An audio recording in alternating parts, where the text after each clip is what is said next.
ప్రజా సమస్యల పరిష్కార వేదిక పీజీఆర్ఎస్ కార్యక్రమంలో అందే వినతులను క్షేత్రస్థాయిలో పరిశీలించి సమస్యలకు పరిష్కారం చూపాలని నగరపాలక సంస్థ కమిషనర్ పి. నరసింహప్రసాద్ అధికారులను ఆదేశించారు. సోమవారం నగరపాలక కార్యాలయంలో నిర్వహించిన పీజీఆర్ఎస్ కార్యక్రమంలో ప్రజల నుంచి వినతులు స్వీకరించారు.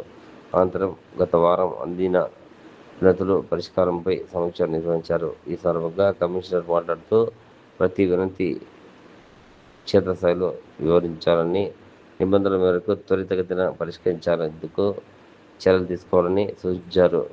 సోమవారం జరిగిన కార్యక్రమంలో ఇంజనీరింగ్ విభాగం 3, టిడ్కోకు సంబంధించి 3, రెవెన్యూకు సంబంధించి 1, ప్రజా ఆరోగ్య విభాగానికి 1, పింఛన్ విభాగానికి 1 చొప్పున మొత్తం 9 వినతులు అందాయని తెలిపారు. ఈ కార్యక్రమంలో సహాయ commissioner A. Prasad, ME Chandrasekhar Reddy, ACC Nagendra, MHO Anil Kumar, DE Sravani తదితరులు పాల్గొన్నారు.